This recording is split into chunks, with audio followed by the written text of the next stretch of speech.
Shalom Bapak Ibu Saudara sekalian yang terkasih dalam Tuhan Yesus Kristus. Selamat hari Minggu dan selamat datang dalam ibadah online di IC Melbourne. Kita akan segera memulai ibadah kita pada pagi hari ini. Karena itu saya ajak kita semua untuk menyiapkan hati dan pikiran kita untuk memuji dan menyembah Tuhan dan menerima berkat yang terbaik yang Tuhan sudah sediakan lewat firman-Nya untuk kita semua pada pagi hari ini. Selamat beribadah, Tuhan Yesus memberkati berlimpah-limpah.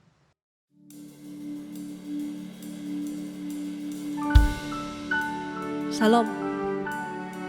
Ingatlah bahwa kita memiliki Bapa yang memelihara kehidupan kita.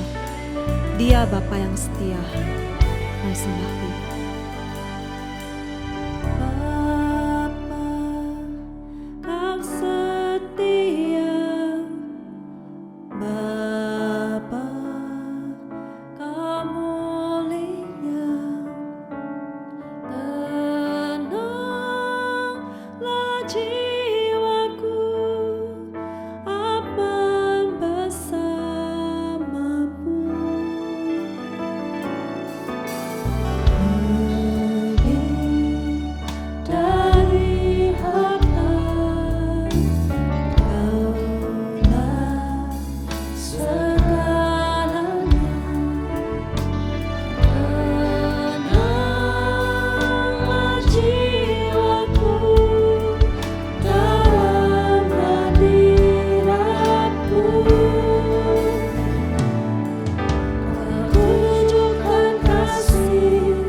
Lebih dari segalanya, Dia tetap Allah.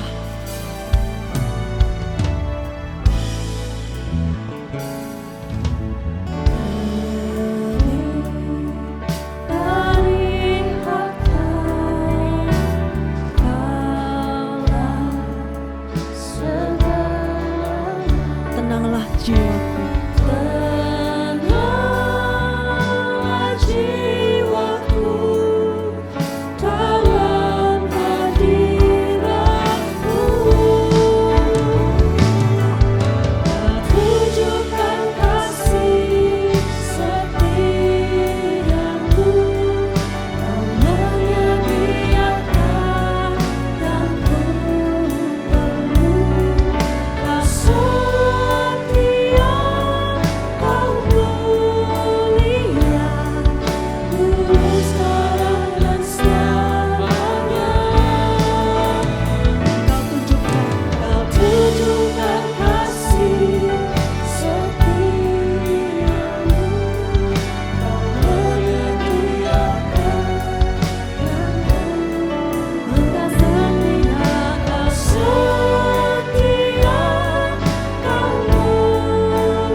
Mazmur 100 ayat 5 berkata, sebab Tuhan itu baik, kasih setianya tetap selama-lamanya.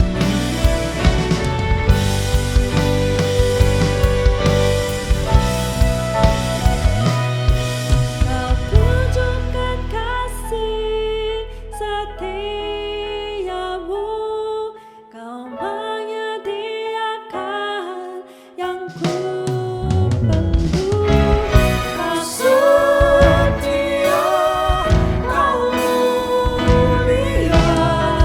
Tulus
naikkan suaramu, naikkan sembahmu. Mari kita tinggikan Dia, mari kita muliakan Dia, Raja di atas segala raja, Bapa yang kekal. Sekarang Bapa kasih, siara ya Bapa kasara ya Bapa kasih, iana kasara ya Bapa ya Bapa kasih.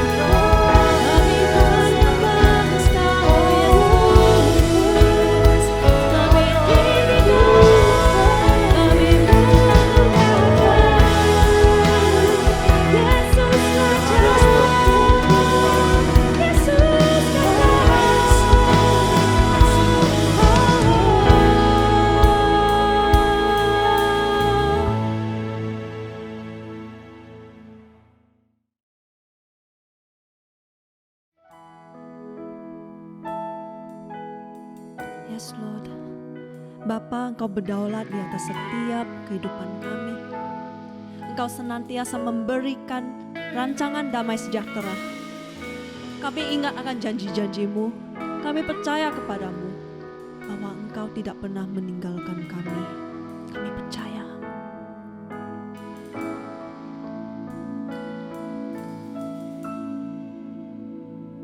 Ku percaya janji-Mu wajahi terukir dalam kehidupanku. Ku berserah di dalam kekuatan-Mu, hanya Kau segalanya bagiku. Ku percaya janji-Mu wajahi terukir dalam kehidupanku. Ku berserah di dalam kekuatan-Mu, ku percaya.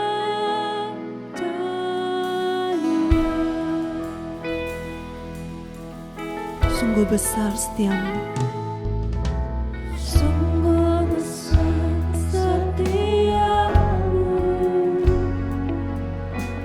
Kau nyatakan bagiku. Kau Bapa yang selalu mengerti isi hatiku. Kemuliaan-Mu Kau janjikan, aku tetap percaya. Ku percaya janji-Mu ajaib terukir dalam kehidupanku. Ku berserah di dalam kekuatan-Mu, hanya Kau segalanya bagiku. Ku percaya janji-Mu ajaib terukirkan di kehidupan kita.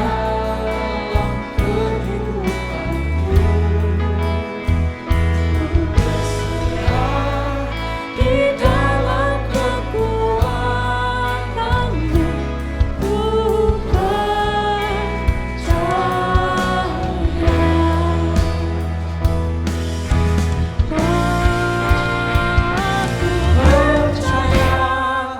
janji-Mu ajaib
Shalom Bapak Ibu Saudara, kita akan berdoa bersama-sama untuk penuaian jiwa-jiwa.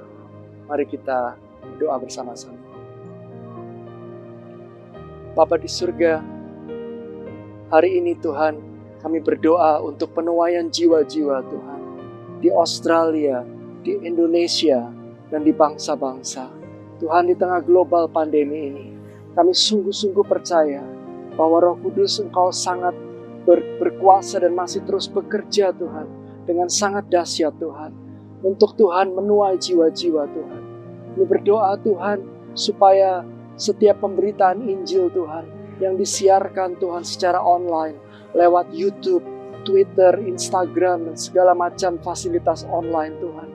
Kami berdoa Tuhan, Roh Kudus Kau yang akan terus bekerja lewat pelayanan online ini, supaya nama Tuhan boleh terus dipermuliakan. Berita Injil Tuhan Yesus Kristus boleh terus diberitakan.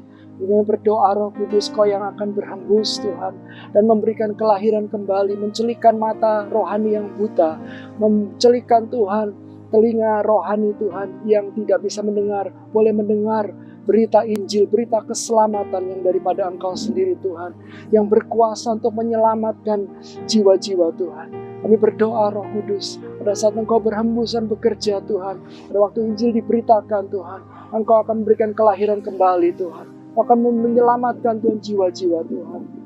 Kami berdoa Tuhan, pakai setiap hamba-hamba-Mu Tuhan, yang memberitakan Injil lewat Tuhan sarana online di hari-hari ini Tuhan. Biarlah Engkau terus Tuhan mengurapi mereka, biar terus Injil boleh diberitakan Tuhan dengan sebebas-bebasnya Tuhan, dan menjangkau jiwa lebih luas lagi Tuhan lewat pelayanan online ini. Kami juga berdoa Tuhan untuk mereka yang terkena dampak pandemi ini. Tuhan, yang sakit Engkau boleh sembuhkan, mengalami kesembuhan ilahi daripada Engkau. Yang terkena dampak ekonomi, Engkau memberikan kekuatan, memberikan penghiburan Tuhan, dan pertolongan dan berkat pemeliharaan daripada Engkau. Biar lewat pandemi ini Tuhan, kami boleh Tuhan melihat lebih banyak lagi orang-orang berbalik dari jalan-jalan mereka Tuhan, dan berbalik mencari wajah-Mu Tuhan, dan mengenal Tuhan Yesus sebagai Tuhan dan Juru Selamat mereka. Terima kasih Bapa, terima kasih Tuhan Yesus, dan mengucap syukur untuk karya-Mu yang indah di hari-hari ini Tuhan. Di dalam nama Tuhan Yesus Kristus kami berdoa mengucap syukur. Amin. Happy Sunday semua. Dalam edisi Voice of Pentecost kali ini, kita akan membahas mengenai paradigma kekudusan bagi generasi yang menyelesaikan amanat agung. Menjaga kekudusan kadang-kadang dianggap sebagai hal yang kuno, bahkan membebani. Benarkah demikian? Apa arti kekudusan yang sesungguhnya? Kekudusan adalah karakter dari Allah yang paling menonjol yang memiliki makna keterpisahan. Salah satu contoh ketika Adam dan Hawa sebagai manusia pertama jatuh di dalam dosa. Mereka harus keluar dari Taman Eden. Hal ini menunjukkan bahwa Allah yang kudus harus terpisah dari manusia yang tidak kudus, dan juga terpisah dari segala sesuatu yang bertentangan dengan keseluruhan karakter Allah itu sendiri. Akan tetapi kekudusan Tuhan bukanlah hanya kekudusan yang memisahkan dan menghakimi segala yang tidak kudus, melainkan juga menjangkau manusia yang berdosa dan memberikan pengudusan bagi mereka. Maka dengan itu ada 3 paradigma kekudusan. Yang pertama, kekudusan itu indah dan didambakan. Kita dapat melihat bahwa seluruh ciptaannya sungguh sangat baik, dan kata baik juga mencangkup segala pengertian seperti keindahan dan kedambaan. Dalam Mazmur 96 ayat 9 dikatakan, sujudlah menyembah kepada Tuhan dengan berhiaskan kekudusan. Kata berhiaskan kekudusan menunjukkan bahwa kekudusan adalah hal yang mulia dan indah di hadapan Allah. Kita sebagai manusia baru di dalam Kristus sudah seharusnya memandang semua hal yang berasal dari Tuhan adalah hal-hal yang kudus, hal yang baik, indah, menyenangkan, dan didambakan. Pola pikir bahwa hal-hal yang tidak kudus membawa kenikmatan seharusnya kita tanggalkan. Sebagai insan Pentakosta yang hidup bergantung kepada Roh Kudus setiap saat, sudah selayaknya kita mengalami kemenangan dari kedagingan. Yang kedua, kekudusan itu menular dan menyebar. Paradigma yang baru tentang kekudusan juga dinyatakan dalam kehidupan dan pelayanan Yesus. Dalam pelayanannya, Yesus sering digambarkan berada bersama dengan orang-orang yang najis menurut Taurat. Dalam Lukas 5 ayat 12-14 dikisahkan bagaimana Yesus berjumpa dengan seorang yang penuh kusta. Orang tersebut meminta kepada Yesus untuk menahirkannya, yang kemudian diresponi oleh Yesus dengan menjamahnya dan berkata, "Jadilah engkau tahir." Dan Alkitab mencatat bahwa orang tersebut menjadi tahir. Ketika Yesus menjamah orang yang sakit kusta yang najis menurut Taurat, Yesus tidaklah menjadi najis. Namun sebaliknya, kekudusan Yesus terimpartasi kepada orang yang sakit kusta itu dan mentahirkannya. Hal ini selayaknya memberikan paradigma baru dalam kita memandang kekudusan, yaitu kekudusan itu menular dan menyebar. Yang ketiga, kekudusan menjangkau banyak orang. Dengan pengurapan Roh Kudus, maka sudah seharusnya kita menjangkau orang lain dan menularkan kekudusan tersebut. Kekudusan bukan lagi hanya sekedar yang penting saya sendiri yang kudus.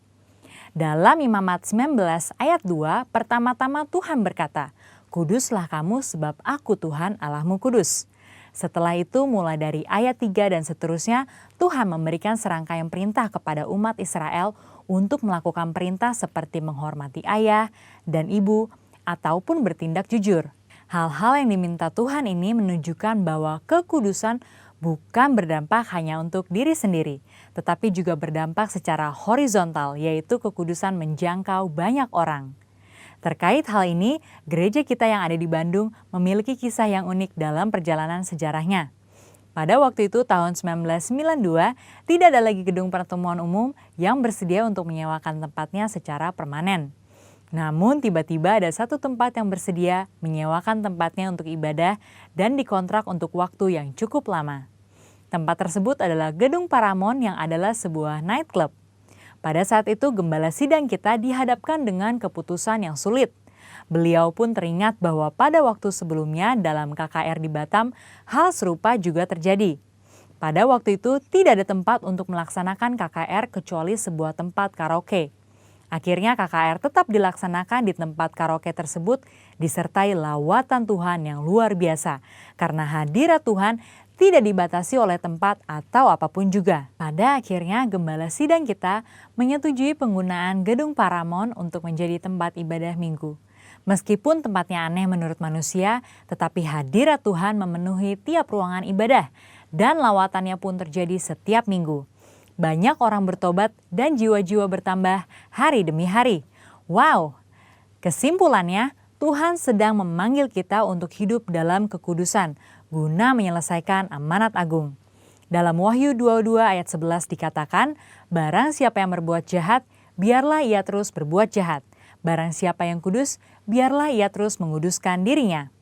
Mari kita terus mengerjakan dan menjalani kehidupan kita, bergerak dan menularkan kekudusan kemanapun kita pergi untuk menuai banyak jiwa. Tuhan Yesus memberkati.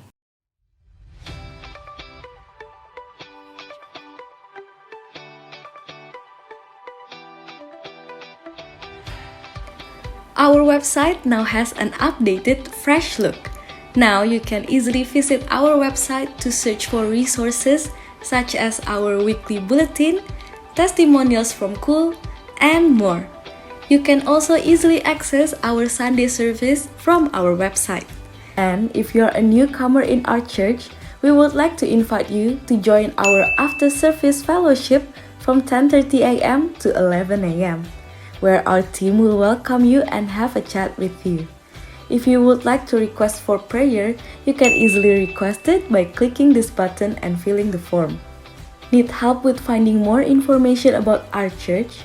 You can easily have a chat with our usher by going to our live chat and they will respond to you as soon as possible. Our live chat service is only available on Sunday from 8:30 a.m. to 1 p.m. You can visit our website by going to www.bethanymilk.org.au.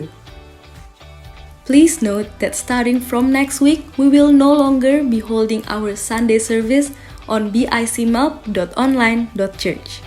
Starting from Sunday 11th of October 2020, you can access our Sunday service from our YouTube page at Bethany International Church, Melbourne.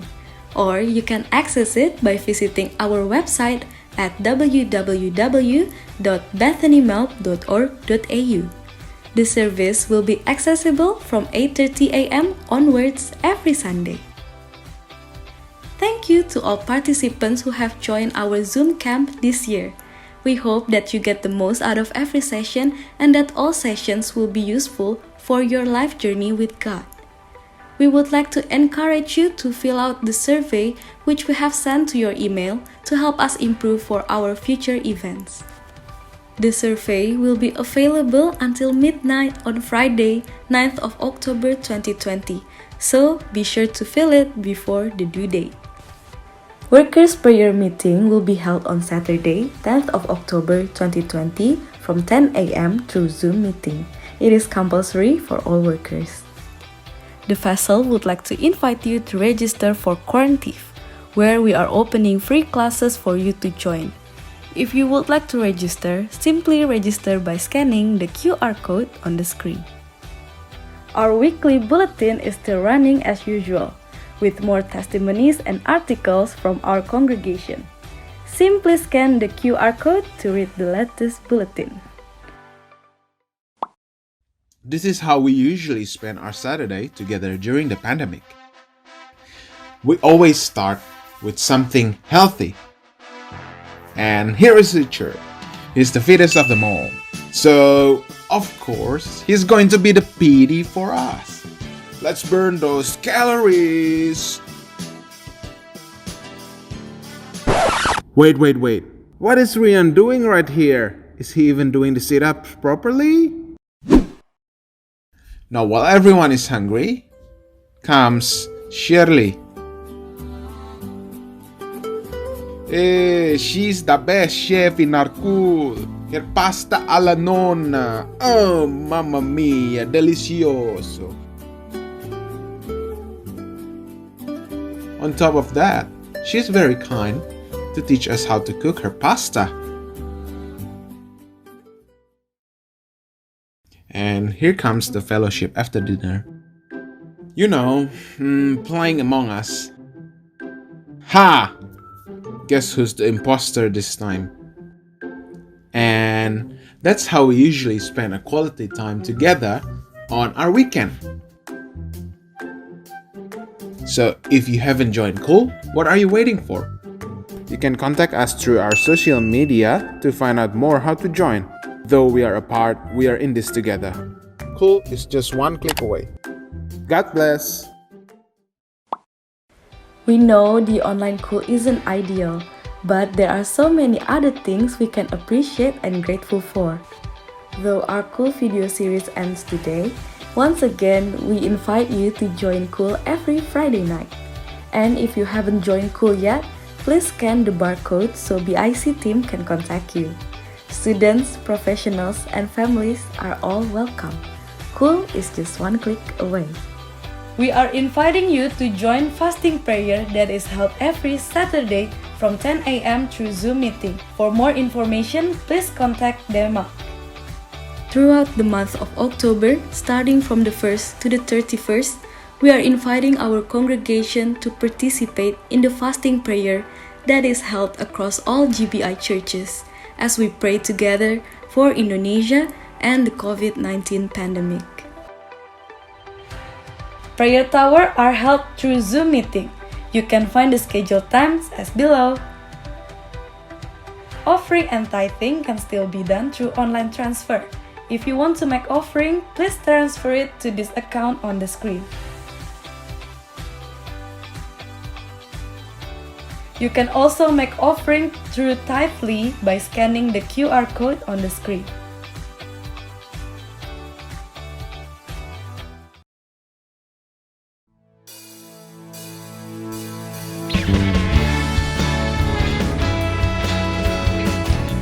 Dalam menghadapi tantangan di hidup ini, kita diberi kuasa untuk menang. Sebab ada Tuhan Yesus yang menyertai kita. Mari kita puji Dia.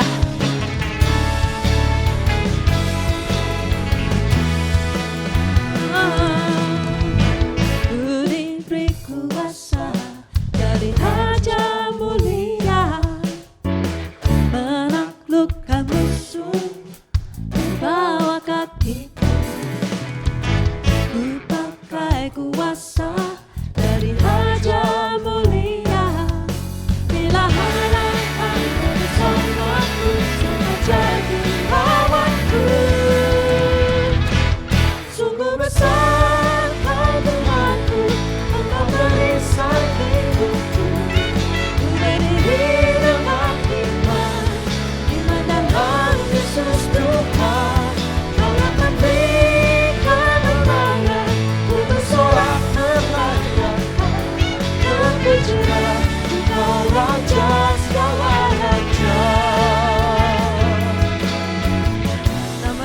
atas segala nama, dan Dia ada kuasa. Sekali lagi kita nyanyikan. Ku diberi kuasa dari Raja mulia, menaklukkan musuh di bawah kakiku. Ku pakai kuasa dari Raja mulia. Bila Allah ada bersamaku, siapa jadi lawanku? Bila Allah ada bersamaku, siapa jadi lawanku? Serukan. Bila Allah ada bersamaku, siapa jadi lawanku? Sungguh besar Kau Tuhanku, Engkau perisai hidupku.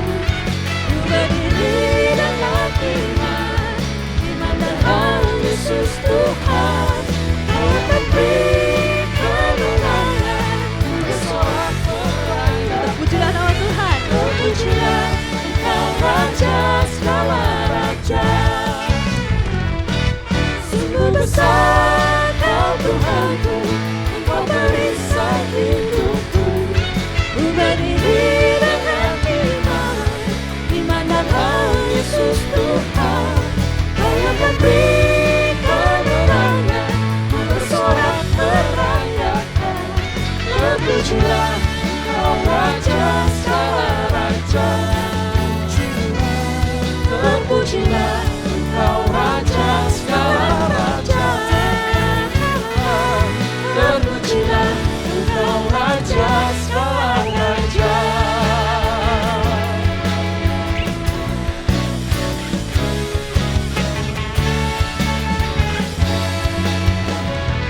Terpujilah nama Tuhan.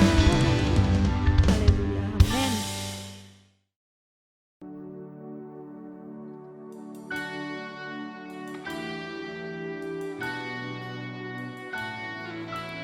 We give thanks for the grace of salvation that we receive in this life. And now we can worship Jesus. We can love Him because He first loved us. Let's worship Him. I can't forget, I still remember the place you found me, and I surrender where your grace covered my shame and saw my need.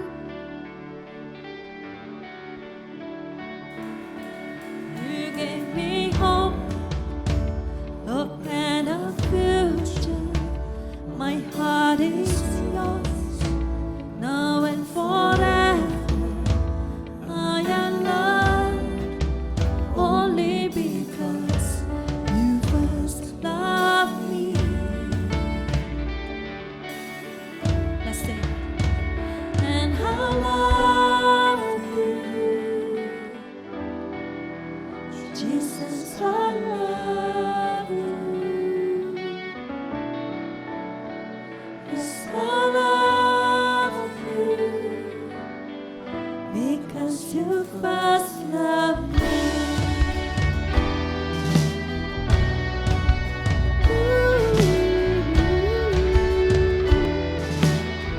Say your sacrifice.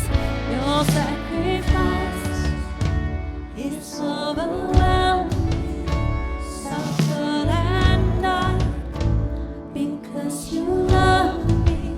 Now I'm alive only through Christ who first loved me. Say I love you, Lord, and I love you.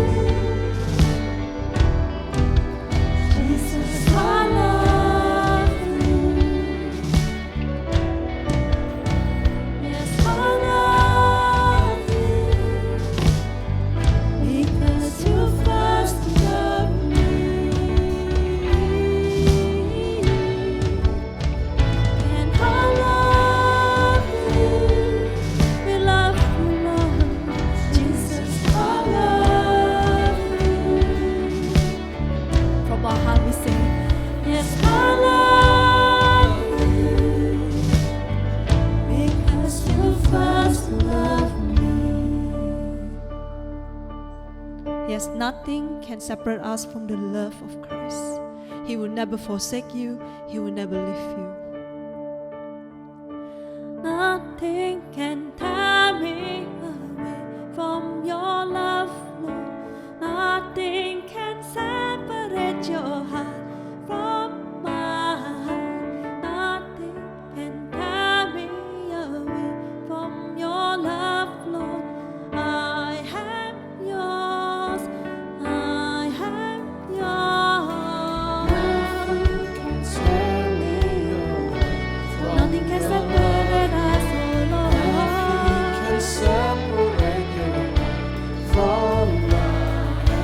Nothing can tear me away from your love, Lord. I am yours. I am yours. Nothing can tear me away from your love, Lord. Nothing can separate your heart from mine. Nothing can tear me away from your love, Lord. I am yours. I am yours. Yes, I love you. Jesus, I love you. Yes, I love you. Because you first loved me.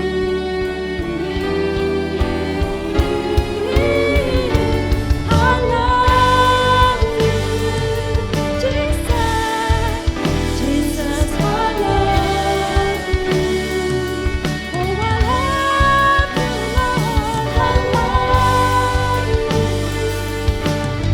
Because you first loved, nothing can tear me away from your love, Lord. Nothing can separate your heart from mine. Nothing can tear me away from your love, Lord. I am yours. I am yours. I am yours, oh Lord. Nothing can separate us, oh Lord. I am yours.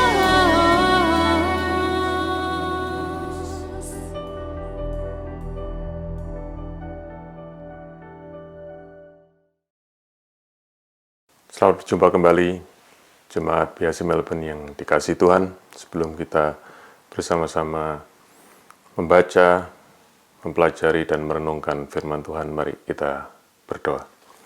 Bapa di dalam surga, kami mengucap syukur untuk hari ini. Kami terima kasih untuk rahmat Tuhan yang baru, yang Tuhan beri kepada kami untuk hari ini. Dan kami percaya kasih karunia yang cukup Tuhan sediakan untuk kami boleh melewati hari ini dan melihat tangan Tuhan yang menyertai kami. Kami bersyukur kami boleh beribadah bersama-sama pada hari ini, dan kami mau membaca, mempelajari, dan merenungkan firman-Mu, Tuhan.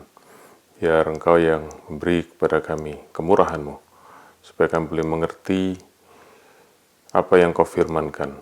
Kami boleh mengerti apa yang menjadi kehendak-Mu, dan kami boleh mengenal kebenaran yang akan menuntun kehidupan kami.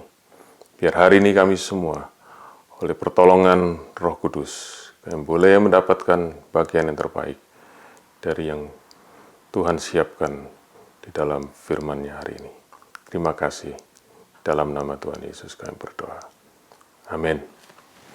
Saya mengajak kita membaca dari surat 1 Yohanes pasal yang ke-5, ayat yang pertama sampai dengan yang ke-5.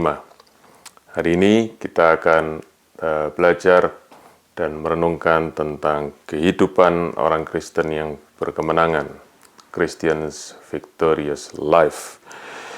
Kita baca dari 1 Yohanes pasal yang ke-5, ayat yang pertama sampai dengan yang ke-5. Demikian firman Tuhan, setiap orang yang percaya bahwa Yesus adalah Kristus, lahir dari Allah, dan setiap orang yang mengasihi Dia yang melahirkan, mengasihi juga Dia yang lahir daripadanya. Inilah tandanya bahwa kita mengasihi anak-anak Allah, yaitu apabila kita mengasihi Allah serta melakukan perintah-perintahnya. Sebab inilah kasih kepada Allah, yaitu bahwa kita menuruti perintah-perintahnya.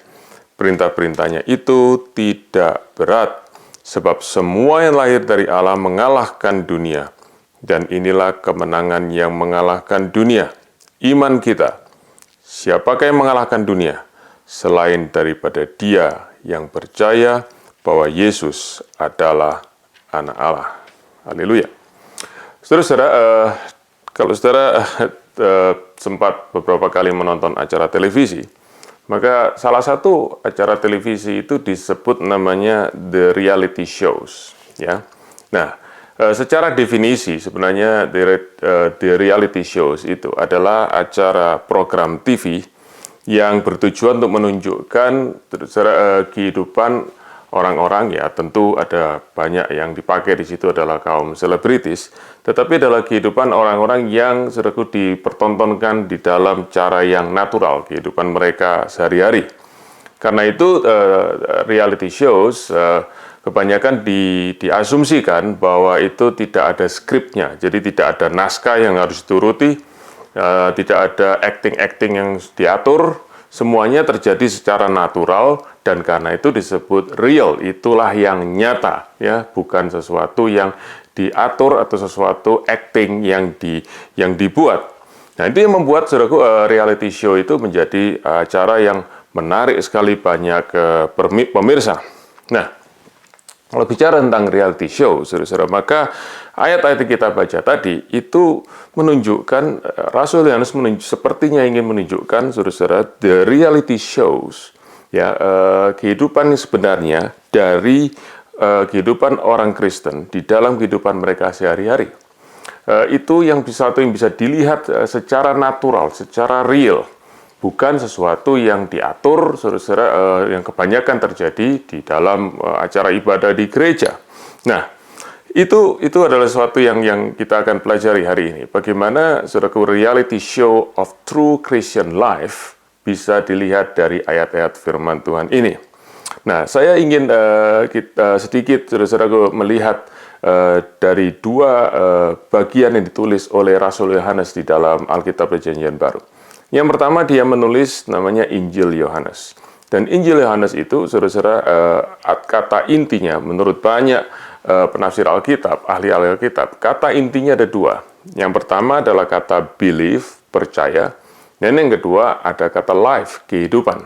Itu, saudara-saudara, inti dari Injil Yohanes. Dan tentu, saudara ingat, ya beberapa kali saya sebutkan dalam khotbah saya, dari Injil Yohanes pasal 20 ayat 31. Di mana Rasul Yohanes berkata, Injil ini dicatat supaya kamu percaya bahwa Yesus adalah anak Allah, dan oleh imanmu kepadanya kamu memperoleh hidup dalam namanya.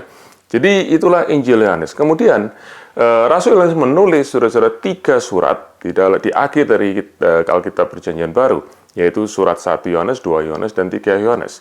Dan surat 1 Yohanes saudara-saudara adalah surat yang berisi banyak sekali, saudara-saudara, tentang bagaimana kehidupan orang yang percaya itu. A life of the believers. Oke? Jadi kalau Gospel of John, Injil Yohanes bicara tentang how to believe so we can get life, bagaimana kita percaya supaya kita mendapatkan kehidupan, maka surat 1 Yohanes bicara tentang the life of believers, kehidupan dari orang-orang yang percaya. Nah, mari kita lihat sekarang bagaimana the reality atau kenyataan manifestasi daripada kehidupan orang-orang percaya itu. Kita lihat mulai dari ayat pertama. Dikatakan demikian, setiap orang yang percaya bahwa Yesus adalah Kristus, lahir dari Allah. Kita berhenti dulu di kalimat itu. Di dalam bahasa Inggris dikatakan, everyone who believes that Jesus is the Christ has been born of God.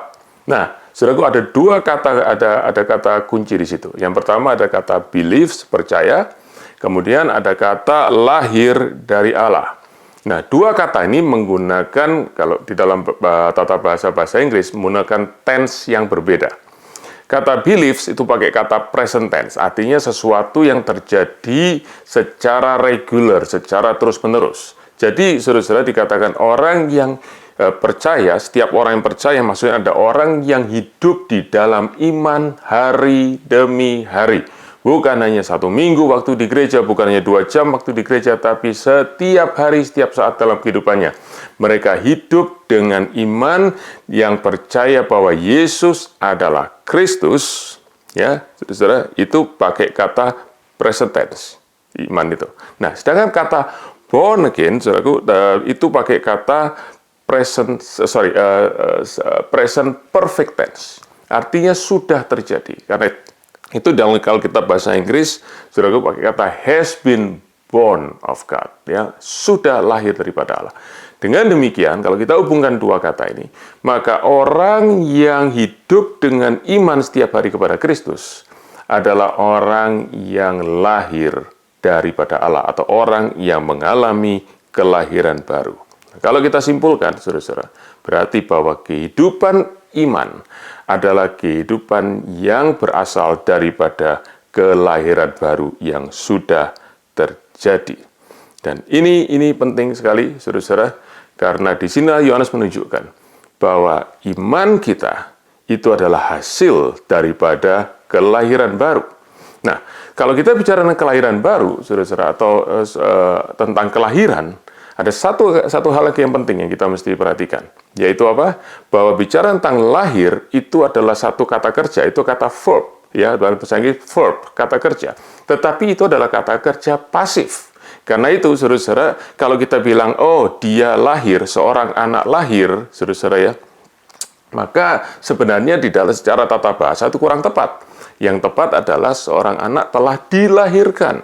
Nah, ini penting sekali, saudara-saudara. Mengapa? Sebab kalau kita bicara tentang kelahiran baru, maka satu bagian di dalam Alkitab yang menceritakan secara detail tentang kelahiran baru, itu ada di Injil Yohanes pasal yang ketiga, di mana Tuhan Yesus bicara dengan seorang Farisi, bahkan seorang guru agama yang bernama Nikodemus. Dan di dalam kisah itu, saudara-saudara, Tuhan Yesus berkata kepada Nikodemus, jikalau engkau tidak dilahirkan kembali, engkau tidak dapat melihat kerajaan Allah. Kemudian Tuhan Yesus ulangi sekali lagi, jikalau engkau tidak dilahirkan daripada air dan roh, engkau tidak dapat masuk di dalam kerajaan Allah.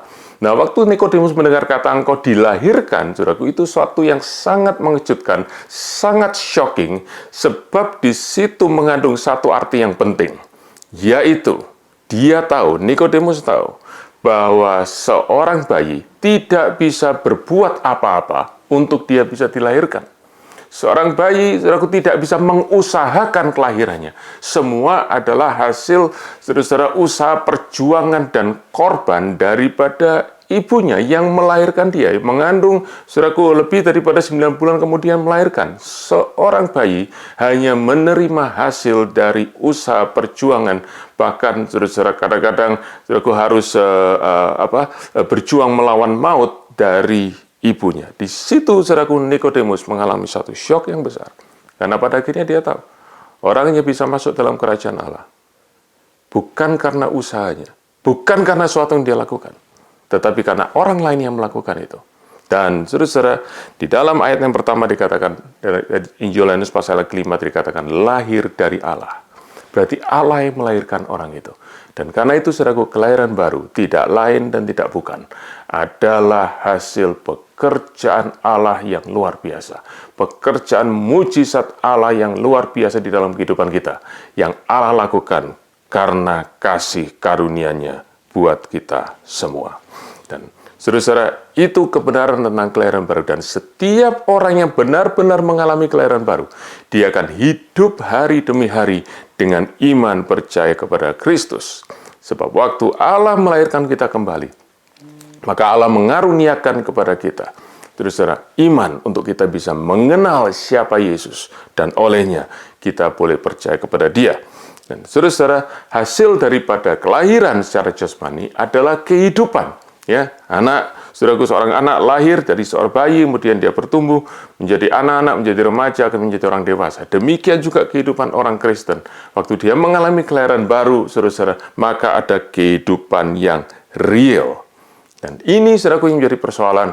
Sebab hari ini kita banyak mendengar saudara-saudara orang yang mengaku lahir baru, saudara-saudara, atau orang yang mengisi saudaraku form sudah lahir baru tahun sekian, saudaraku, dan lain sebagainya. Ternyata kehidupannya tidak mencerminkan kehidupan yang berasal daripada Allah. Dan orang mulai bertanya, saudaraku, kalau gitu apa artinya lahir baru? Dan ini yang saya ingin sampaikan kepada saudara. Kalau kita mengerti bahwa kelahiran baru itu adalah berasal daripada Allah, maka pasti, saudaraku, kita akan melihat hasil atau bukti atau reality daripada kelahiran itu. Tetapi kalau kelahiran baru itu adalah buatan manusia, di mana orang disuruh mengikuti ritual-ritual tertentu, suruh mengikuti doa-doa tertentu, saudaraku, suruh melakukan 1, 2, 3 yang lain, saudaraku, maka itu adalah kelahiran yang dibuat oleh manusia yang tidak berasal daripada Allah. Dan tidak heran, saudaraku, tidak ada hasil apa-apa yang bisa dilihat. Jadi sekali lagi, saudara, hasil daripada kelahiran baru dikerjakan oleh Allah adalah iman kepada Yesus. Sekarang pertanyaannya adalah, kalau kita bicara tentang iman, saudara, itu bukan bicara tentang pengakuan saja. Pengakuan iman itu penting. Kita mengucapkan dengan mulut kita itu penting. Tetapi, saudaraku, pengakuan itu sesungguhnya harus lahir dari dalam kehidupan kita. Karena itu, saudaraku, bukti daripada kelahiran baru harus diwujudkan dalam iman yang terlihat lebih daripada sekedar apa yang kita katakan dengan mulut kita. Dan Rasul Yohanes memberikan satu urut-urutan, saudaraku, reality daripada kehidupan orang yang sudah dilahirkan baru. Orang yang dilahirkan baru, orang yang memiliki iman kepada Yesus, dan apa evidence, apa bukti, apa buah daripada iman itu. Ada sesuatu yang real. Yaitu apa? Di ayat yang pertama. Dikatakan, setiap orang yang mengasihi dia yang melahirkan. Dan siapa yang melahirkan adalah Bapa. Jadi setiap orang yang mengasihi Bapa, setiap orang yang mengasihi Allah, mengasihi juga dia yang lahir daripadanya. Nah, saudara-saudara, ini ayat penting sekali. Karena Rasul memberikan satu bukti, reality. Orang yang sudah lahir daripada Allah, orang yang memiliki iman kepada Yesus, maka bukti daripada imannya yang pertama adalah bahwa dia mengasihi Allah. Dan bukti daripada dia mengasihi Allah adalah dia mengasihi saudara-saudaranya yang lain, yaitu orang-orang yang dia tahu lahir daripada Allah. Nah, jadi, saudaraku, ekspresi daripada iman, bukti atau reality daripada iman, itu adalah kasih. Dan Rasul Paulus menulis di dalam surat Galatia, pasal yang kelima, ayat yang ke-6, Galatia pasal yang kelima, ayat yang ke-6, demikian firman Tuhan. Dia berkata demikian, di dalam Galatia pasal 5 ayat ke-6, sebab bagi orang-orang yang ada di dalam Kristus Yesus, ya, bagi orang-orang yang percaya kepada Yesus, hal bersunat atau tidak, bersunat tidak mempunyai satu arti. Hanya iman yang bekerja oleh kasih. Jadi yang meaningful, yang berarti adalah iman kepada Kristus, ya, bukan soal orang itu disunat atau tidak, bukan upacara-upacara agamawi, tetapi adalah iman kepada Yesus yang bekerja, iman yang hidup, yang menghasilkan buah, yaitu kasih. Nah, saudara-saudara, ini suatu yang indah sekali. Di mana waktu kita, saudara-saudara, mengalami kelahiran baru, iman itu datang, maka kasih itu mulai terwujud. Dan kasih, saudara, yang pertama adalah kita mengasihi Allah, tetapi juga itu terwujud dalam kasih kita kepada orang-orang lain di dalam satu keluarga Allah. Mengapa demikian, saudaraku? Sebab itulah realita. Waktu kita tahu, saudaraku, kita adalah anak-anak Allah, maka kita akan mengasihi anak-anak Allah yang lain. Sebab kita tahu kita adalah satu keluarga. Saudara ya, kakak adik, saudaraku, sibling dalam satu keluarga. Kita tidak usah terlalu berjuang untuk membuat mereka saling mengasihi. Kita perlu mengingatkan mereka bahwa mereka satu saudara, satu keluarga, dan kita ingin mereka saling mengasihi. Dan karena itu, saudara-saudara, tanda daripada kelahiran baru adalah iman yang menghasilkan kasih kepada saudara-saudara. Dan itu yang terlihat di dalam kehidupan jemaat mula-mula. Kalau saudara melihat dalam Kisah Rasul pasal yang kedua, ayat 42 sampai 47, maka salah satu hal yang menonjol di gereja mula-mula adalah bagaimana orang saling mengasihi satu dengan yang lain. Sebab apa? Mereka semua melihat orang lain yang tadinya adalah orang asing, yang tadinya bukan saudara, bukan sanak famili, setelah mereka menjadi orang percaya, mereka bisa merasakan bahwa orang lain itu adalah saudara mereka sendiri. Karena itu, mereka rela membagi harta mereka, mereka rela membagi hidup mereka. Mengapa? Karena mereka tahu orang itu adalah saudara. Saudara-saudara, satu tanda, satu tes di dalam kehidupan kita yang sungguh-sungguh bermakna. Bagaimana kita melihat orang-orang lain, ya, sesama jemaat kita di dalam Tuhan. Sudahkah kita bisa melihat bahwa mereka adalah saudara kita dalam Tuhan? Itu adalah tanda bahwa kita sudah sama-sama dilahirkan dari Allah di dalam satu keluarga. Kemudian, saudaraku, kita lanjutkan dalam ayat kedua. Inilah tandanya bahwa kita mengasihi anak-anak Allah, yaitu apabila kita mengasihi Allah serta melakukan perintah-perintahnya. Nah, di ayat kedua ini, saudaraku, Rasul Yohanes membalik, saudaraku, urutannya. Kalau yang tadi dikatakan, kalau engkau mengasihi Allah, maka engkau akan mengasihi orang lain yang lahir daripada Allah. Itu buktinya. Ya, kita jangan berkata kita mengasihi Allah dengan perkataan, tetapi saudaraku, itu harus terlihat dari perbuatan kita mengasihi saudara-saudara kita yang lain. Nah, tetapi saudaraku, di dalam ayat yang kedua, Rasul berkata, inilah tandanya, dalam bahasa Inggris, this is how we know. Dan saudara-saudaraku, itu satu kata yang penting, sebab surat 1 Yohanes berisi banyak sekali bagian-bagian ayat firman Tuhan yang berkata, we know, kita tahu. Sebab Yohanes ingin berkata, engkau bisa tahu engkau itu sungguh-sungguh anak Allah atau tidak. Engkau bisa tahu apakah engkau sudah lahir baru. Engkau bisa tahu apakah engkau sudah benar-benar diselamatkan. Itu bukan konsep abstrak yang kau hanya pegang dengan harapan satu kali kejadian nyatakan. Tidak. Tetapi saat ini pun engkau bisa tahu bahwa engkau sungguh-sungguh sudah selamat, engkau sudah berpindah daripada maut kepada hidup, engkau sudah berpindah daripada kebinasaan kepada kehidupan yang kekal. Dan Rasul memberikan banyak tanda manifestasi daripada orang yang sudah diselamatkan. Salah satunya adalah ini. Inilah tandanya. Inilah kita tahu bahwa kita mengasihi Allah kalau kita mengasihi saudara-saudara kita. Nah, tetapi di dalam ayat kedua ini dia balik, saudaraku. Dia berkata, inilah tandanya bahwa kita tahu bahwa kita sudah mengasihi saudara kita kalau kita mengasihi Allah. Ada dua hal yang penting. Nomor satu, artinya mengasihi Allah dengan mengasihi saudara kita. Saudaraku, itu harus menjadi sesuatu yang tidak terpisahkan. Kita tidak bisa mengasihi Allah kalau kita tidak bisa mengasihi saudara kita. Tapi kita juga tidak bisa mengasihi saudara kita dengan kasih yang benar kalau kita tidak mengasihi Allah. Sebab kalau kita mengasihi saudara kita, tapi kita tidak, saudaraku, dengan kesadaran bahwa kita mengasihi Allah, maka pasti kita mengasihi orang-orang lain dengan motivasi yang salah, dengan alasan-alasan tidak benar, termasuk dengan alasan-alasan yang selfish. Kita mengasihi orang lain karena, saudaraku, orang-orang itu memberikan keuntungan kepada kita. Dan di sini Rasul Yohanes berkata, dasar daripada kasihmu kepada orang lain haruslah kasihmu kepada Allah.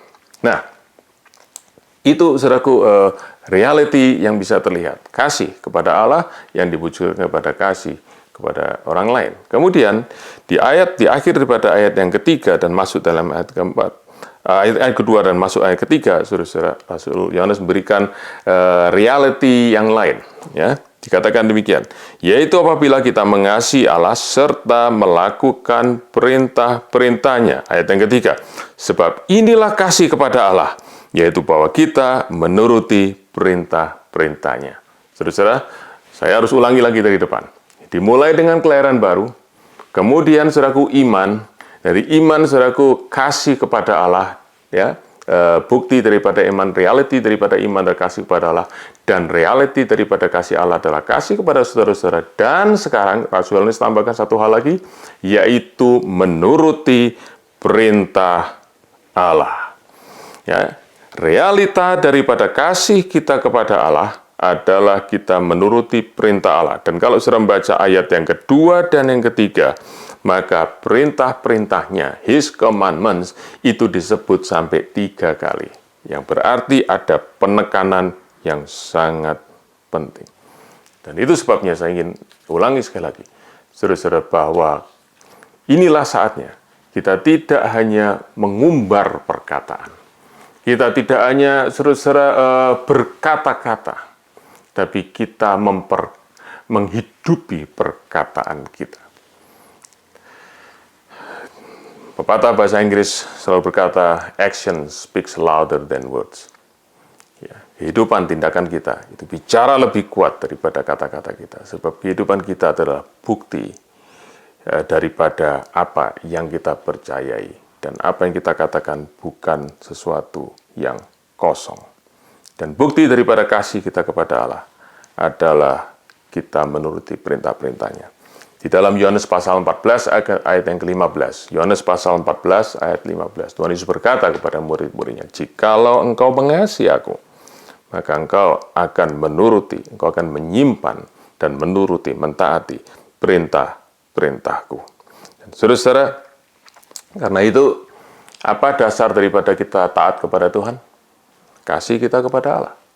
Dasarnya bukan karena kita ingin sesuatu daripada Tuhan. Dasarnya bukan, aku ingin taat kepada Allah supaya hidupku diberkati, supaya Tuhan nanti kasih aku promosi dan lain sebagainya, saudaraku. Itu Tuhan bisa beri, tetapi itu bukan fondasi dan motivasi kita untuk taat kepada Tuhan.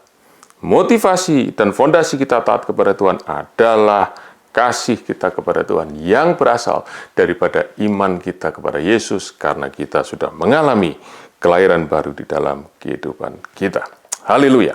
Nah, tetapi saudaraku, dalam ayat ketiga ada satu bagian lagi yang penting. Ada satu kalimat yang singkat, tetapi ini penting sekali. Ayat yang ketiga bagian terakhir dikatakan, perintah-perintahnya itu tidak berat. Nah, ini satu real test, satu saudaraku tes yang nyata sungguh-sungguh yang kita harus tanyakan dalam diri kita. Saudara-saudara, Alkitab ini berisi banyak sekali perintah Tuhan. Oke.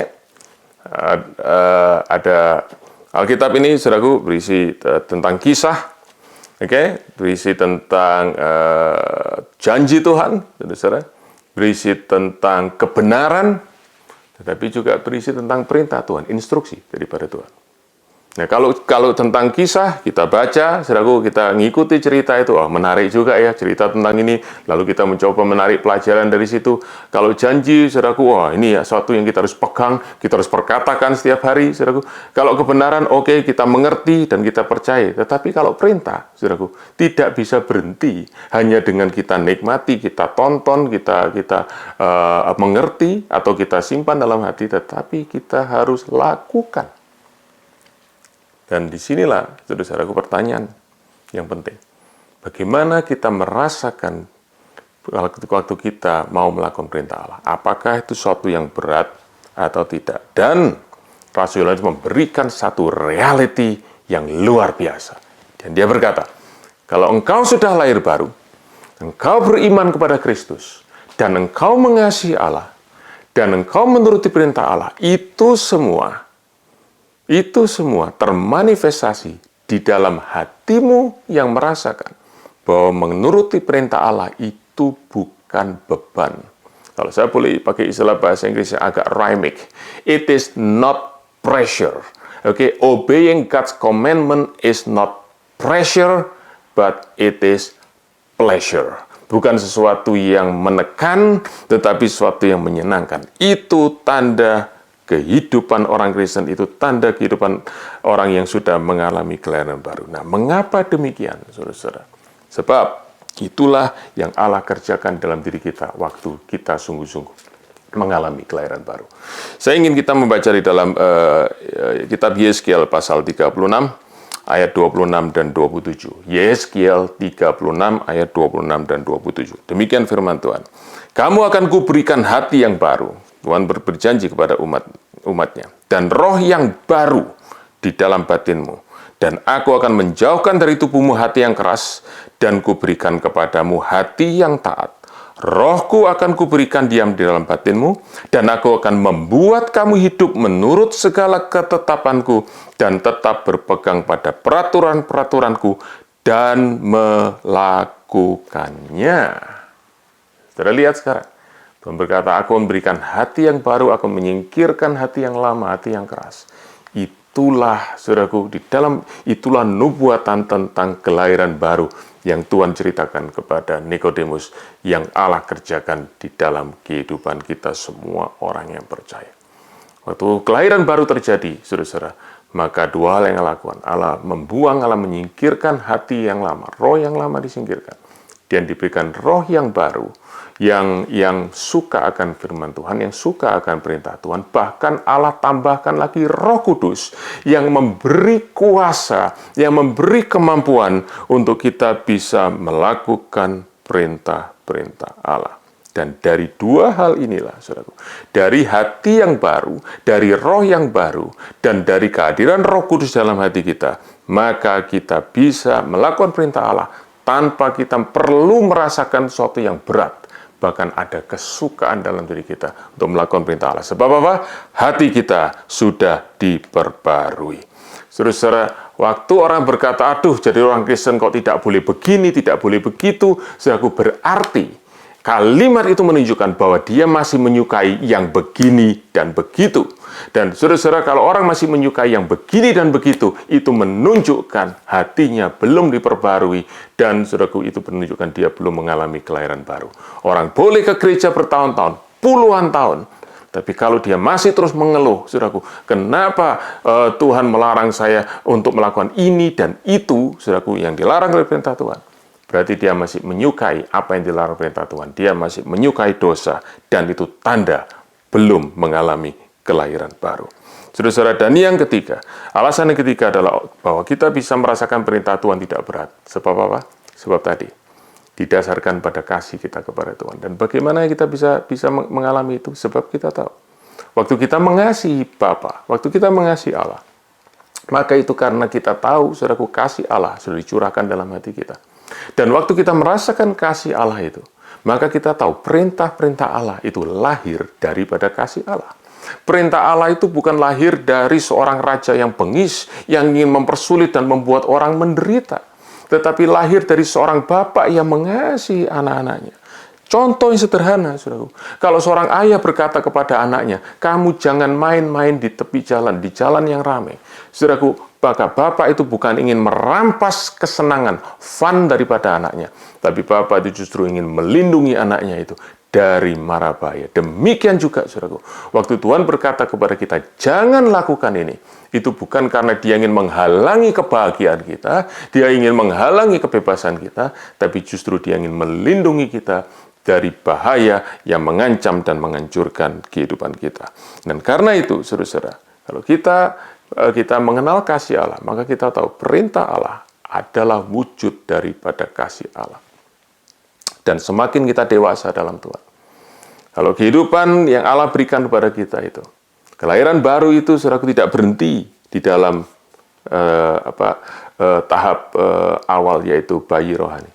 Tapi bertumbuh, makin lama makin dewasa. Semakin kita dewasa dalam Tuhan, semakin kita akan melihat bahwa perintah Allah itu adalah sesuatu yang lahir dari karakter Allah yang penuh dengan kasih. Dan itu sebab tidak heran, saudaraku, di dalam Mazmur pasal 119, Mazmur 119 ayat yang ke-97, pemazmur berkata demikian, Mazmur 19 ayat 97, betapa ku cintai Taurat-Mu, aku merenungkannya sepanjang hari. Mencintai Taurat Tuhan, saudaraku. Kalau kita mencintai firman Tuhan, kita mencintai perintah Tuhan, maka waktu kita melakukan, kita tidak merasakan beban, kita justru merasakan sukacita. Saudara-saudara, ada banyak lagu yang dikarang tentang kita mengasihi Tuhan. Ya, I love you Lord, I love you, I love you, I love you, saudaraku ya. Banyak sekali lagu yang dikarang tentang itu. Dan kita senang menyanyikan lagu-lagu itu, melodinya bagus. Tetapi saya harus berkata, jarang lagu yang ditulis tentang bagaimana kita mencintai perintah Tuhan. Itu sebab menunjukkan, saudaraku, bahwa kita lebih senang mengasihi Tuhan, tapi kita tidak terlalu excited mengasihi perintah Tuhan. Kenapa, saudaraku, demikian? Karena mengasihi Tuhan itu sesuatu yang kita bisa lakukan dari hati kita yang sentimental, sesuatu yang kita merasakan. Tetapi mengasihi perintah Tuhan tidak bisa hanya kita rasakan sebagai sesuatu yang sentimental. Mengasihi perintah Tuhan adalah sesuatu yang kita mau tidak mau, saudaraku, kita harus tunjukkan di dalam kehidupan kita. Nah, karena itu, saya senang dengan satu nyanyian lama yang kita dulu sering nyanyikan, saudaraku. Aku mengasihi Engkau, Yesus, dengan segenap hatiku. Aku mengasihi Engkau, Yesus, dengan segenap jiwaku. Lalu chorusnya berkata, kurenungkan firman-Mu siang dan malam, ku pegang perintah-Mu dan kulakukan. Mengasihi Allah dan memegang perintah Tuhan, dua hal yang tidak bisa dipisahkan. Tadi saya katakan, saudaraku, banyak orang berkata, saudaraku, pegang janji Tuhan ya, hafalkan, perkatakan, klaim itu setiap hari. Oke, ya, saudaraku, saya tidak menentang hal itu. Tetapi kenapa itu tidak juga dilakukan kepada perintah Allah? Kenapa kita tidak suruh berkata, saudaraku, ingat perintah Allah, pegang itu, hafalkan, lakukan. Kenapa kalau saudaraku janji Tuhan, wow, kita mau pegang. Kalau perintah Allah, sebentar ya, saudaraku, satu hal yang Rasul berkata, kalau engkau mengasihi Allah, tidak dikatakan engkau akan pegang janji Allah, tapi engkau akan melakukan perintah Allah. Dan engkau akan merasakan sebagai satu hal yang sukacita. Haleluya. Dan saudaraku, realita yang terakhir di dalam ayat yang keempat dan kelima. Sebab semua orang lahir dari Allah mengalahkan dunia, dan inilah kemenangan yang mengalahkan dunia, iman kita. Siapakah yang mengalahkan dunia? Selain daripada dia yang percaya bahwa Yesus adalah anak Allah. Saudaraku, kelahiran, saudaraku, realita daripada ketaatan kita kepada firman Allah adalah kita akan memiliki kemenangan, victorious life, kemenangan atas dunia ini. Ini realita yang terakhir, saudaraku, ini puncaknya, saudaraku, kehidupan yang berkemenangan. Nah, saudara-saudara, kata mengalahkan dunia, saudaraku, seperti kata perintah-perintahnya disebutkan 3 kali dalam ayat 2 dan 3, maka mengalahkan dunia disebut 3 kali dalam ayat 4 dan 5, yang menunjukkan sesuatu yang sangat-sangat ditekankan. Dan apa artinya, saudara, kita mengalahkan dunia? Apakah itu artinya kita menjadi juara dunia? Saudara-saudara ya, kalau studi kita selalu juara 1, kalau saudaraku di perusahaan, saudaraku kita selalu nomor 1, saudaraku dapat promosi dengan cepat, saudaraku naik jabatan terus, saudaraku kalau dalam bisnis kita nomor 1, kita mengalahkan pesaing-pesaing kita, saudaraku. Apakah mengalahkan dunia artinya kita menjadi kepala dan bukan jadi ekor, selalu menjadi orang-orang yang top? Saudara-saudara, saya ingin katakan kalau itu yang kita pikir tentang mengalahkan dunia, berarti saudara kita sudah hidup dengan satu kehausan akan ambisi kepada dunia ini. Dan saudaraku, kehausan dan rasa haus dan ambisi kepada dunia akan menjebak hati kita. Ya, akan menjebak hati kita dan membuat hati kita masuk di dalam kehausan yang tidak pernah bisa terpuaskan. Saudara tentu mengenal satu tokoh sejarah, saudaraku, yang dari Yunani, disebut Iskandar Agung atau Alexander the Great. Dia, saudaraku, menguasai dunia ini, kemana-mana dia perang menguasai seluruh dunia ini. Saudaraku, hampir seluruh dunia dia kuasai. Tapi masih ada tempat di mana dia tidak bisa kuasai, dan di situ, saudaraku, hatinya menjerit karena dia berkata dia masih belum puas walaupun dia sudah menguasai begitu banyak. Saudara-saudara, overcoming the world ya dalam wujud ambisi tidak akan pernah memberikan kepuasan. Karena itu bukan itu yang dimaksudkan dengan mengalahkan dunia di dalam ayat firman Tuhan ini. Tetapi apa yang dimaksudkan, saudaraku? Iman yang mengalahkan dunia, saudaraku. Karena ketaatan kita kepada perintah Allah adalah bahwa kita bisa menolak tipu daya daripada dunia ini. Di dalam Yakobus pasal yang keempat, ayat yang keempat, dikatakan demikian. Firman Tuhan berpesan, hai kamu orang-orang yang tidak setia, tidakkah kamu tahu bahwa persahabatan dengan dunia adalah permusuhan dengan Allah? Jadi barang siapa hendak menjadi sahabat dunia ini, ia menjadikan dirinya musuh Allah. Dan saudara, Yakobus berkata, engkau antara Allah dengan dunia tidak bisa disatukan. Engkau harus memilih salah satu. Waktu engkau menjadi sahabat dunia, engkau menjadi musuh Allah. Tetapi waktu engkau mau menjadi sahabat Allah, maka engkau harus siap menjadi musuh dan dimusuhi oleh dunia ini. Ya, saudara. Kemudian kalau kita membaca dalam surat 1 Yohanes pasal yang kedua, maju 3 pasal, saudara, maka kita akan pasti ingat ayat firman Tuhan ini. 1 Yohanes pasal 2 ayat 15. Janganlah kamu mengasihi dunia dan apa yang di dalamnya. Jika orang mengasihi dunia, maka kasih akan Bapa tidak ada dalam diri orang itu. Nah, saudara-saudara, ternyata kasih daripada Allah, kasih kita kepada Allah, saudara, dengan kasih kepada dunia itu dua hal yang tidak bisa terjadi bersama-sama. Kalau kita mengasihi Allah dan orang yang lahir daripada Allah, dia beriman kepada Kristus, dia mengasihi Allah, maka dia tidak mengasihi dunia. Dan kenapa saudaraku tidak mengasihi dunia itu disebut kemenangan atas dunia ini? Sebab dunia ini menawarkan banyak hal yang membuat kita ingin mengasihi. Rasul Paulus punya teman satu pelayanan saudaraku, namanya Demas, dan di akhir daripada surat Paulus kepada Timotius dia berkata, Demas telah meninggalkan aku karena ia mencintai dunia ini. Dan saudara-saudara, dia kalah terhadap bujukan dunia ini dan dia memilih mengasihi dunia daripada mengasihi Allah. Dan di dalam 1 Yohanes pasal 2 ayat 16 dikatakan, sebab semua yang dalam dunia, yaitu keinginan daging, keinginan mata, serta keangkuhan hidup, bukanlah berasal dari Bapa, melainkan dari dunia. Dan saudara-saudara, apa artinya saudaraku iman yang mengalahkan dunia?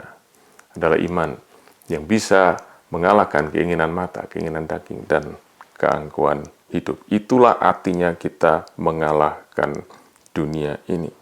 Dan saudara-saudara, mengalahkan dunia ini adalah reality yang kuat sekali di dalam kehidupan kekristenan. Tetapi sayang, saudaraku, seringkali justru banyak daripada kita hari-hari ini, kita justru dibawa untuk mencintai dan mengejar perkara dunia ini. Saudara, seringkali diajarkan kalau kita percaya kepada Allah, maka kita bisa mendapatkan dunia ini. Dan sebenarnya itulah yang saudaraku menjadi pencobaan yang iblis tawarkan kepada Tuhan Yesus. Kalau engkau mau menyembah aku, kalau engkau mau sujud menyembah aku, seluruh dunia ini menjadi milikmu. Dan Tuhan Yesus menolak itu. Dia mengalahkan dunia. Dan dia berkata, engkau hanya boleh menyembah Allah dan Tuhan saja. Terus saudara, bagaimana kita bisa membawa orang-orang yang kita sebut orang-orang dunia itu kepada Kristus, kalau cara hidup kita tidak berbeda dengan mereka. Kita mengejar apa yang mereka kejar, kita menginginkan apa yang mereka inginkan, kita mencintai apa yang mereka cintai. Dan itu sebabnya saudaraku, seringkali saudaraku, orang-orang di luar sana, saudaraku, mereka tidak bisa tertarik dengan kehidupan Kristenan sebab mereka tidak pernah bisa melihat the reality show. Yang mereka lihat adalah the religious show. Dan saudara-saudara, mereka hanya bisa melihat, waktu mereka beribadah, wah kelihatannya begitu rohani. Tapi begitu keluar, saudaraku, mereka melihat reality show-nya, saudaraku, tidak berbeda dengan mereka. Tidak ada yang istimewa dengan kehidupan orang Kristen. Sebab kita tidak bisa mengalahkan, saudaraku, bujukan daripada dunia ini. Saya ingin menutup dengan satu kisah yang dicatat dalam surat Ibrani pasal yang ke-11. Surat Ibrani pasal yang ke-11 ayat 24 sampai 27 tentang seorang yang bernama Musa. Di situ dikatakan demikian, karena iman maka Musa setelah dewasa menolak disebut anak putri Firaun, karena ia lebih suka menderita sengsara dengan umat Allah daripada untuk sementara menikmati kesenangan dari dosa.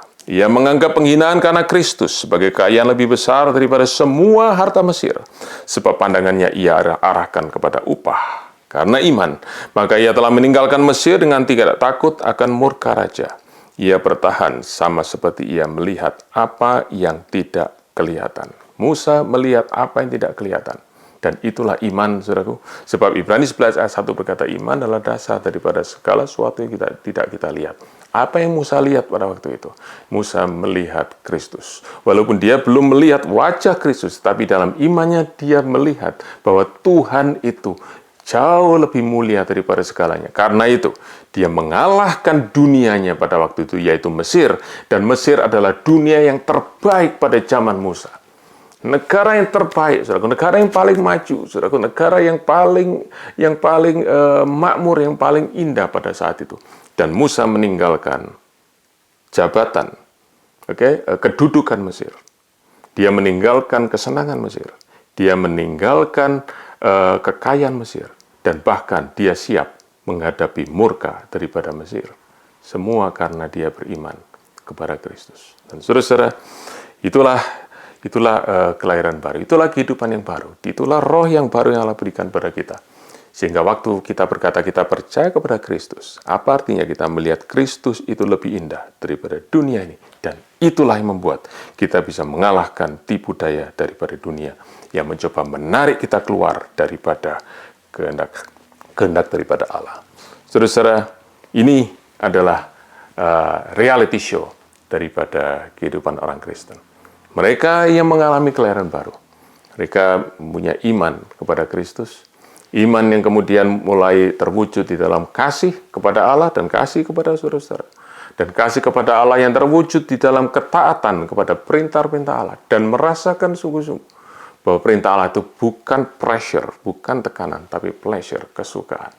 Dan lewat ketaatan kepada perintah Allah itu, ya, orang-orang yang sudah lahir baru bisa mengalahkan tipu daya dunia ini, menjadi orang yang berkemenangan dan menjadi kesaksian reality show yang indah bagi dunia ini, bahwa Yesus adalah Tuhan yang hidup dan pekerjaan Allah itu nyata di dalam kehidupan anak-anaknya. Haleluya. Haleluya. Saya berdoa supaya kehidupan kita semua menjadi the beautiful, wonderful, and reality show pada dunia ini, supaya saudaraku, kita menjadi garam, menjadi terang dalam dunia ini. Orang bisa melihat perbuatan kita yang baik dan memuliakan Bapa di surga. Tuhan berkati saudara semua. Mari kita berdoa. Bapa dalam surga, kami bersyukur untuk firman-Mu hari ini, dan kami, Tuhan, minta kuasa Roh Kudus memeteraikan firman dalam hati kami semua dan memberikan kerinduan dalam diri kami, supaya kehidupan kami sungguh-sungguh menjadi suratan yang terbuka, menjadi reality show untuk dunia ini, supaya nama Tuhan dipermuliakan di dalam kehidupan kami semua. Mari Roh Kudus, Engkau terus bekerja dalam kehidupan kami, dan kami semua hari ini datang kepadamu, minta kemurahan-Mu Tuhan, supaya Engkau terus menuntun kehidupan kami hari demi hari, dari kelahiran baru yang Kau sudah berikan pada kami, biar kami boleh semakin dewasa dalam Engkau, diubahkan kehidupan kami makin serupa dengan Kristus, sehingga sungguh-sungguh wajah Kristus itu menjadi reality show di dalam kehidupan kami, kesaksian indah bagi dunia ini, dan nama Tuhan dipermuliakan. Di dalam nama Tuhan Yesus kami berdoa. Dan sekarang saudaraku, terimalah kasih karunia daripada Tuhan Yesus, berkat daripada Allah Bapa, dan persekutuan Roh Kudus yang akan terus menuntun kehidupan kita hari demi hari dan menyatakan pribadi Kristus yang indah, yang nyata lewat kehidupan kita, lewat iman kita, kemudian lewat kasih kita, lewat ketaatan kita kepada perintah Allah, dan akhirnya lewat kemenangan kita atas dunia ini. Hari ini sampai kita bertemu dengan Tuhan dalam kemuliaan kekekalan, diberkatilah saudara semua di dalam damai sejahtera, sukacita, dan pengharapan di dalam nama Tuhan Yesus Kristus. Amin. Tuhan berkati saudara semua. Sampai bertemu dalam ibadah yang akan datang.